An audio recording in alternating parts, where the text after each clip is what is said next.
Hello, my friends, and welcome to today's video break. Psalm 50, verse 14 says, sacrifice thank offerings to God. Fulfill your vows to the Most High. Wow. So you heard before that, he was almost mocking, I don't need the blood of goats, but now he's telling us to do something differently. Sacrifice thank offerings to God. Wow, what if we just took the day and we just started thanking God for everything, in everything, not necessarily for everything, but in everything. Just begin to thank him. I thank God for, and then fill in the blank. Now, I know that sounds so trivial, but have you ever realized, I've been around people who complain. I've complained.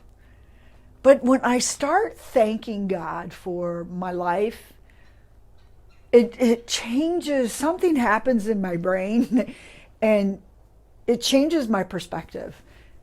It almost goes from, this is what God owes me, to this is, God doesn't owe me anything attitude. I've been around where, you get that spirit of entitlement. Because I do this, God owes me this. We don't think it and say it out loud like that. But we can sometimes live our life in that matter. And so what thankfulness does, it changes the perspective to say, oh, this is all God's world. And all I'm really doing is living in his creation, in his existence. And so I can sacrifice thankfulness. You bet I can. I can thank God for the water that we can drink. That's clean. Maybe some of you don't even have that privilege. But what is it today? Even in the midst of your work or wherever you're located today, what is it in the middle of today that maybe you're struggling with some? Maybe you can find something even in that to be thankful for. Because a grateful heart changes everything.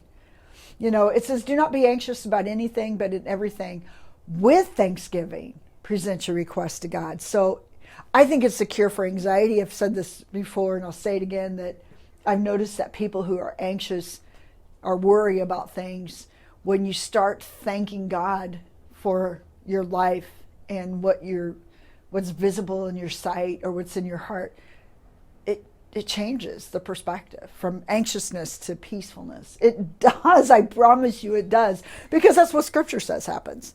It's not because it's a magical cure. That's just the way God designed us. He didn't design us to be critical, anxious people.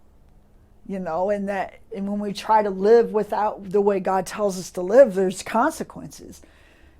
And so today, take a chill for a bit and just start thanking God.